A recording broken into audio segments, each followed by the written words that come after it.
Okay, the topic is national digital currencies and DLT that can prevent a depression and recession. Fernando Martinho, CTO at NAORIS. Fernando, your turn. Go ahead. Thank you very much, and thank you for anyone watching. So I'm going to follow you through a presentation. Yeah. But first of all, very quickly, I'm a career CTO, and then I left the corporate world, and I've been into cybersecurity since I was very young. Yeah, quite young, and I'll talk about teenager days. So and then of course, very early adopter of Bitcoin and DLTs and blockchain, quite early actually. So.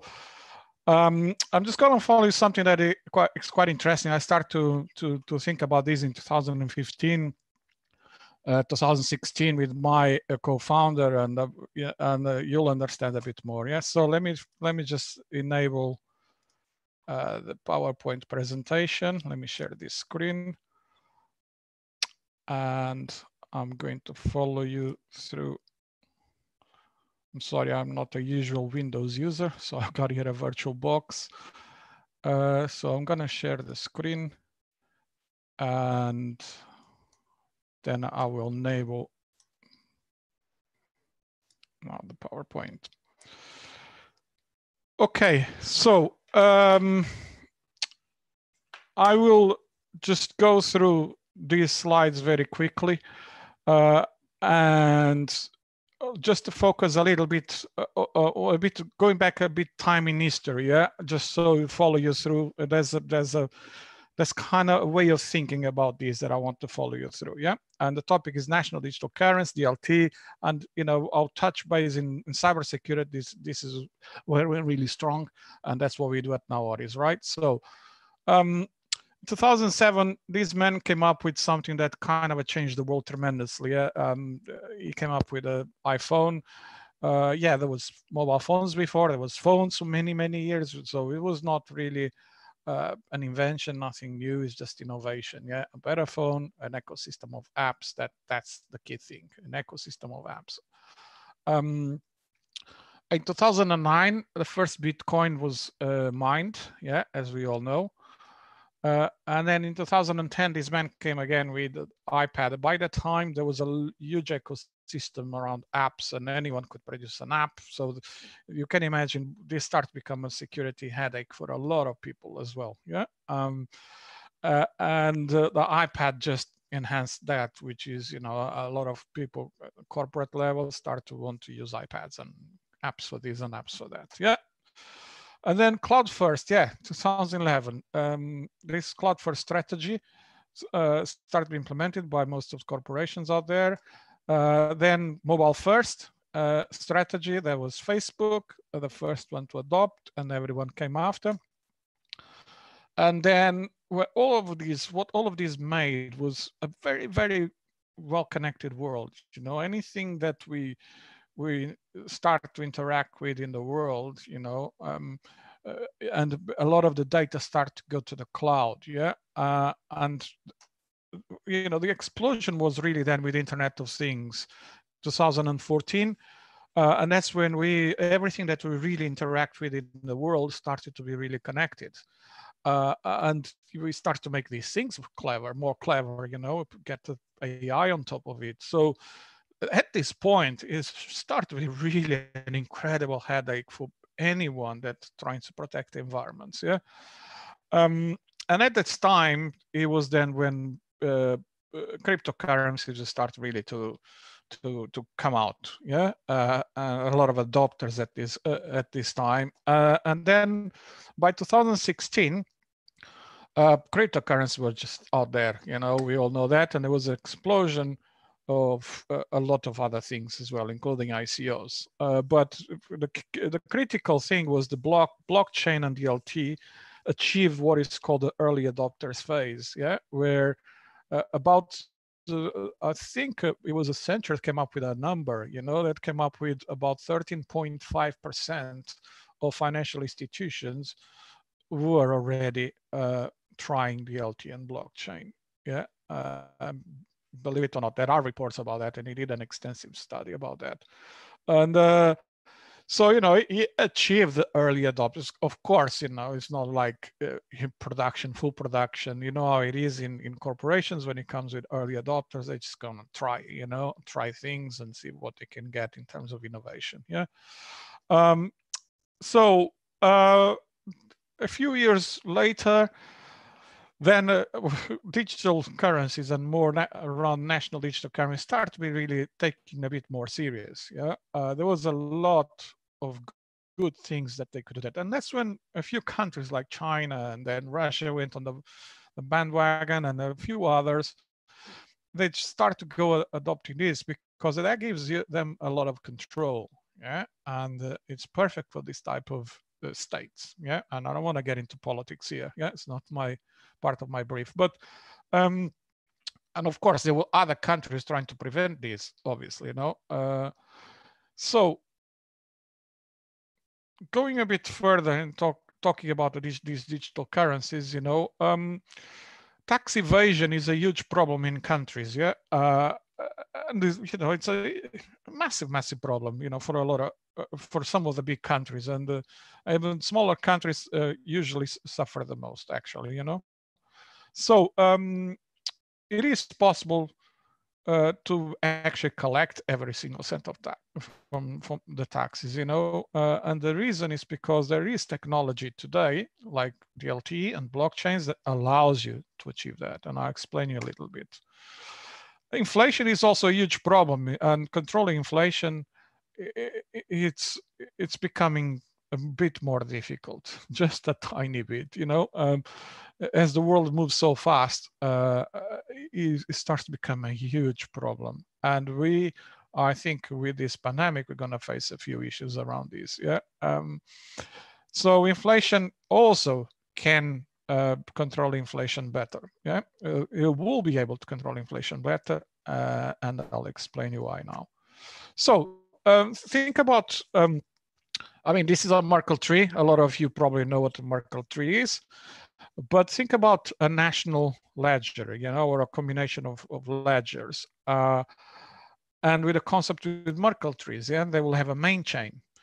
On that main chain, just think about this. Every single person that is born gets a unique identifier that is your hash key. Yeah, just a series of numbers that identifies you forever on that chain at birth and after death. Yeah, so think about every single citizen having that unique identifier in a chain, in a national main chain. Yeah, every single organization, entities, all as well getting your number and getting in that main chain. So by this time, you have every single citizen and every single organization.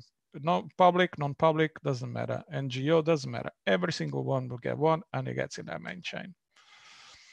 So let's talk about currency, traditional currency. Let's not go before when it was gold and all that, but you know, paper money start to be the way that we evolved really with currency, until we start to use more technology, you know, with cards, you know, credit cards, and then we move from that to phones, yeah, and then eventually we start to use Bitcoin, yeah, and we have wallets on phones, yeah, so and not just on phones, you know, it could be in your watch, yeah, right, or whatever portable device you have. So we start to rely a lot less in cash, yeah. But let's stick to a card. A card, you see that little chip that you have in your card, that's really cryptography, okay? And by the way, you know, you can't really hack this chip, yeah? You can do other things with cards and so on, but actually hack the actual chip, it's not possible. Today, it's not possible, yeah? That I know of, okay? So think about this as well, yeah? They store a lot of the information there in that chip, yeah? Bear that in mind. So one of the things we start to do is use a lot of NFC on phones and on devices, and we do a lot of those transactions, yeah? So in fact, you know, China is removing paper money for quite some time. In China, as most of you probably know, 87, 88% of the transactions are through an app on their phones, okay?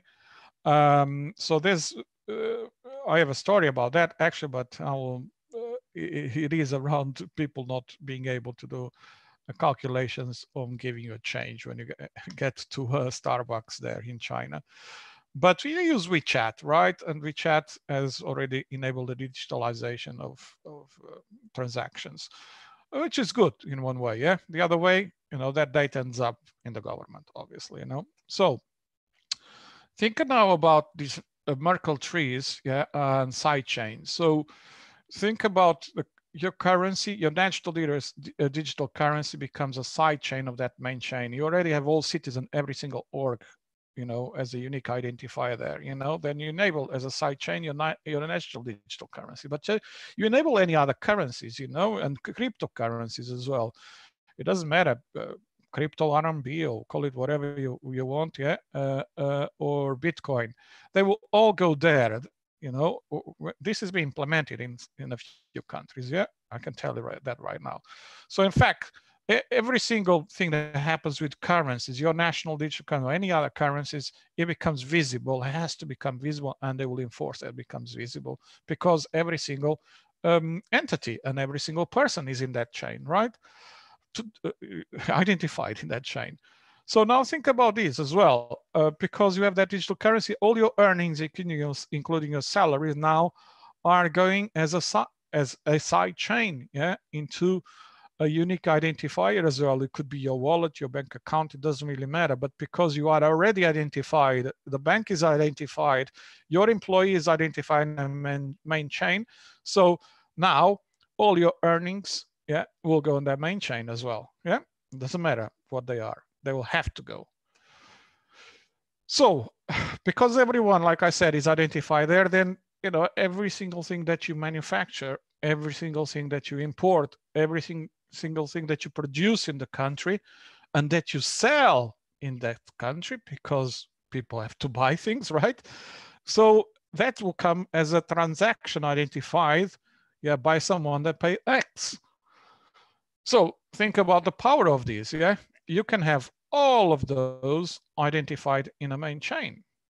Yeah, there you go. A government that knows at every second what happens in the economy. Every single thing that is produced, every single thing that is spent, and it can do it almost near real time once this is implemented. Yeah, quite powerful. And so then you probably think, what about supply chains? Yeah, well, supply chains, you can just look at them in a different way, because, being a side chain for food, where you have fruit as a side chain, vegetables have a side chain, we'll go right down to the producer, right? Then you could have very recent topic, PPEs, very easy to go right down to whoever are all the people involved in this type of transactions, yeah, as side chains. You can go as many levels as you want. Even toilet paper, I know it was a joke, but it's a reality. You could then define it as a side chain specific things that are quite critical to your country, to your supply. I don't think this is critical, but I leave up to people, whatever they fancy. So ability to track and trace, is achieved across the entire country. Yeah, they can identify critical supply chains and manage in a different way, even with smart contracts if they really want to, and be prepared. And they can automate supply policies, which is quite essential for any type of policies that you want to go. So think about this: all earnings, all expenditure from everyone, every org. You can now collect every single cent of tax. You can control the inflation, because in real time, you know what people are producing, or people are earning, or people are spending. Yeah. Again, automation of economic policy is possible. Yeah. So there are only three economic policies: fiscal policy.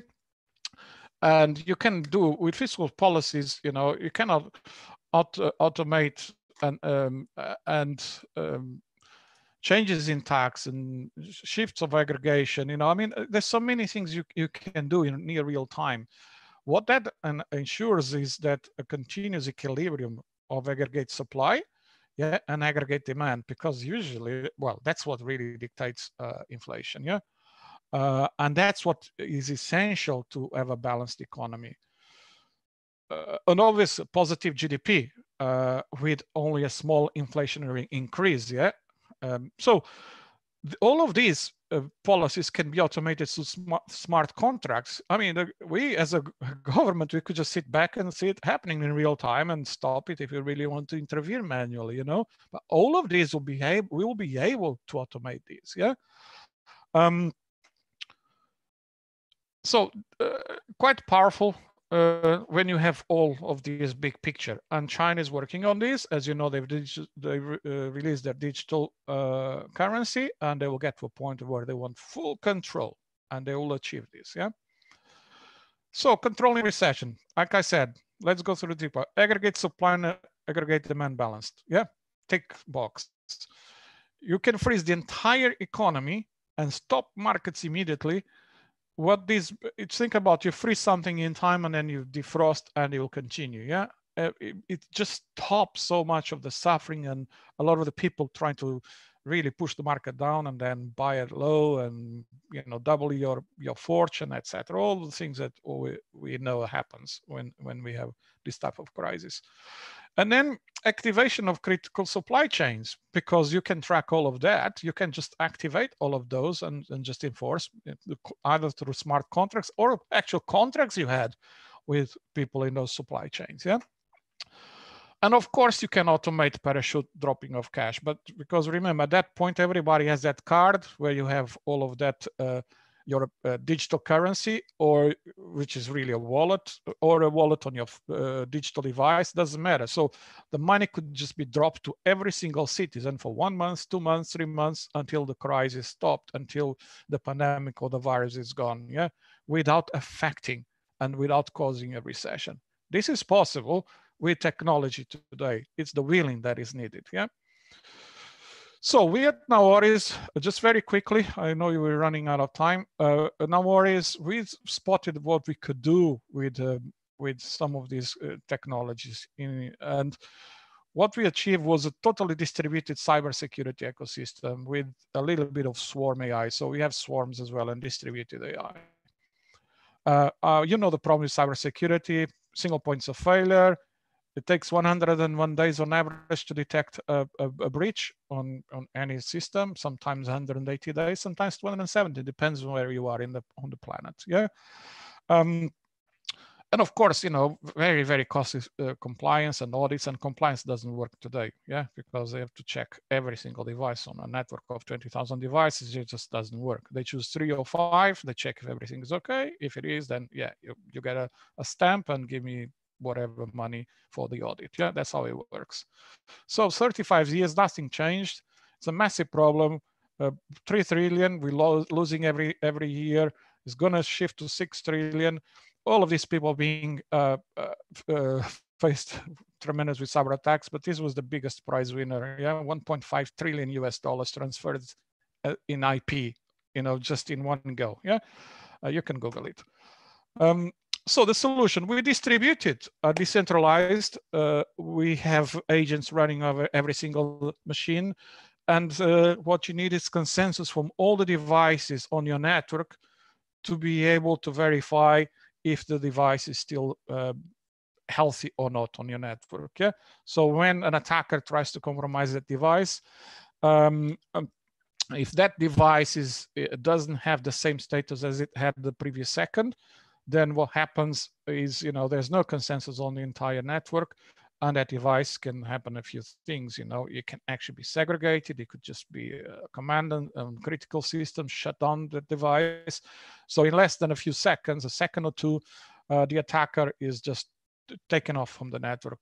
And, you know, the attacker could actually put whatever they want on the device, yeah, but we don't really care. At some point, we don't need to know what something is to do something, because we don't use the traditional methods on cybersecurity.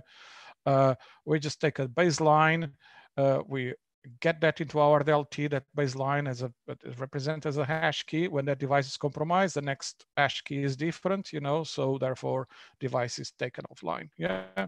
and it can be auto yield. We have capability dealing with high availability environments, cloud systems, and so on. Yeah. What this means is we now change the way an attacker. Well, before we've done this, the attackers were always with a strategic advance. We brought this to the same level or maybe below, because now we are here at the top and they need to play to catch up. You know, how are they going to break and in, you know, a blockchain? Yeah.